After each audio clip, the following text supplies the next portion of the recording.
तक हमको तो पता ही नहीं है कि किस मामले में गए हैं। घर में गए तो सबसे पहले मेरे कमरे में गए, दोनों मतलब बच्चे लोग रहते हैं वहां गए, मेरे यहाँ आए।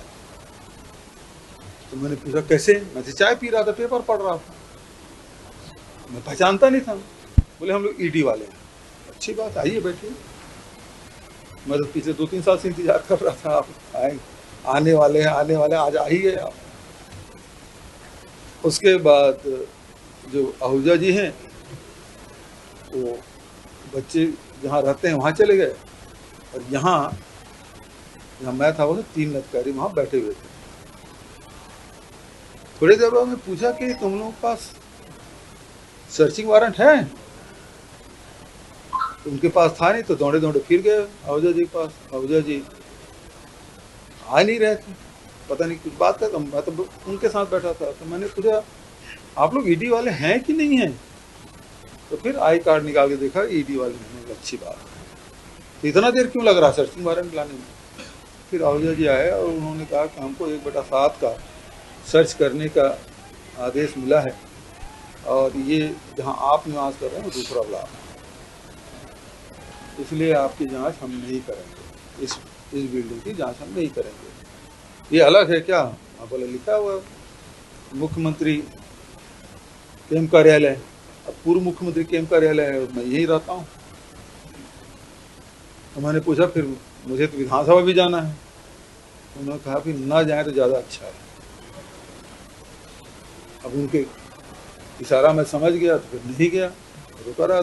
दिन भर मतलब प्रकार से बंद ही था।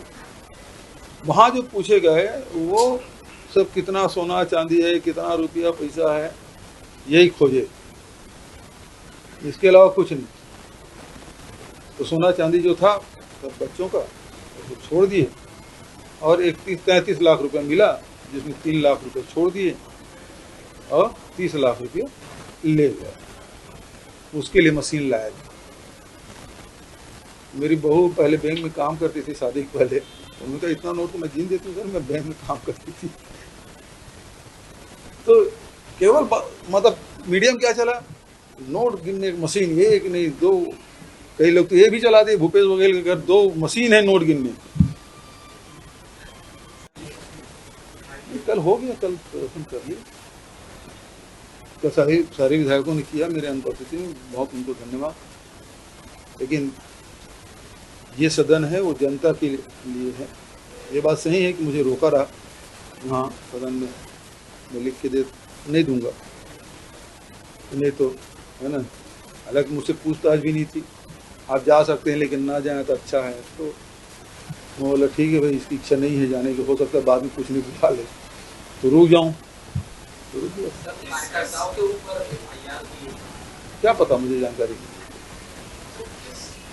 देखिए सबसे पहली बात तो ये है कि ये जांच है वो कब से चल रही है, जब झारखंड के चुनाव समाप्त हुआ, पहले वाला, पिछले वाला 2020 का, उसके बाद पहली बार छापा पड़ा यहाँ। और 2020 से लेके जब मैं अन्य प्रदेशों में दौरा करने गया, झारखंड में पहले पड़ा, झारखंड जाने के बाद, उसके बाद आसाम गया तब छापा पड़ा, फिर उत्तर प्रदेश गया तो 8-8 दिन में छापे पड़े, फिर उसके बाद हिमाचल गया तब छापे पड़े, अभी जब पंजाब भेजा गया फिर छापा पड़ा। दूसरी बात यह है कि सीडी कांड के बारे में मोदी जी, शाह जी लगातार बोलते रहे, सीडी में फंसा हुआ है, ईडी में फंसा हुआ है। 7 साल लगे, और जब हमारी सरकार बनी थी, ट्रायल शुरू होने वाला था, तो सीबीआई ने उसे सुप्रीम कोर्ट ये कह कर ले गया कि भूपेश बघेल मुख्यमंत्री बन गया है, ये प्रभावित करेगा जांच। 5 साल वहाँ लटका रहा, सरकार बदली तो वापस आया, विड्रा किया केस। और जब चार्ज फ्रेम करने की बात आई तो प्रथम दृष्टया पाया गया कि ये फ्रेम करने के लायक नहीं, तो मुझे डिस्चार्ज कर दिया गया। तो हर्ष सभी जो जांच है उसकी होने वाली है। 5 साल से केवल जांच ही कर रहे हैं। ये इसकी नीयत ही यही है कि बदनाम करना, प्रताड़ित करना, परेशान करना, तोड़ना, जमाना, ये उनका काम है। नहीं तो कोई भी जांच है 5 साल तक क्यों चलेगा? जांच होगी 6 महीना, साल भर चले और उसके बाद कोर्ट में जाए, चार्ज फ्रेम करे, गवाही किसी हो, लेकिन ये जांच ही कर रहे हैं। पता नहीं कब तक ये जांच करेंगे। कोई सीमा है किसी चीज की? जांच करने भी कोई सीमा होती है? वैसे दे दिए सीबीआई को। वो यादव की हत्या हुई वहाँ कबीर धाम में, राजाराम यादव, क्या हुआ सीबीआई जांच? वीरनपुर सीबीआई जांच दे दी, 1.25 साल हो गया, क्या हुआ उसका? तो ये सेंट्रल एजेंसी देने का मतलब ये है कि केस खींचते रहो। अभी कोई ECIR नंबर नहीं था जब हमारे यहाँ गए तो मैंने पूछा कहाँ है, दिखाओ, नहीं है। तो केवल ये बदनाम करने के उद्देश्य से ये सब किया गया है। भूपेश बघेल को रोकना, बदनाम करना, प्रताड़ित करना, दबाव डालना, ये जो करना उनको करना है भाई, हमको क्या करना है? वो बुलाएंगे हम चल देंगे। अब ये संयोग है कि प्रयोग है।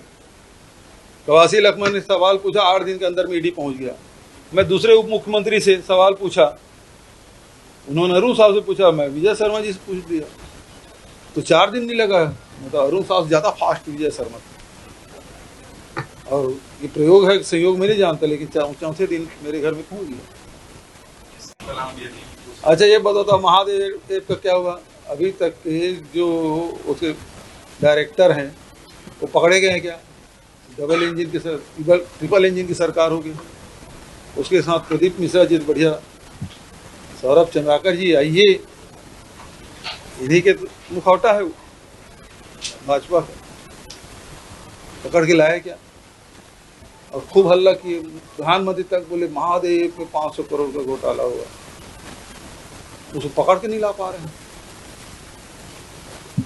लेकर 5 साल हो गए जांच करती, कभी IT जांच करती, कभी ED जांच करती, कभी CBI जांच करती, कभी EOW जांच करती, फिर केस होता तो फिर जांच करते। बस केवल ये प्रताड़ित करना, इसके अलावा क्या है? बदनाम करना, केवल कुछ लगता है? देश केवल बदनाम करना। अब जनता धीरे धीरे सब समझ रही सब चीजें। CD कांड खूब बोलते थे, क्या हुआ? डिस्चार्ज कर दिया ना मुझे, तो कोर्ट में ठीक नहीं पाएंगे लोग, तो इसलिए जांच में खींचते रहो, खींचते रहो।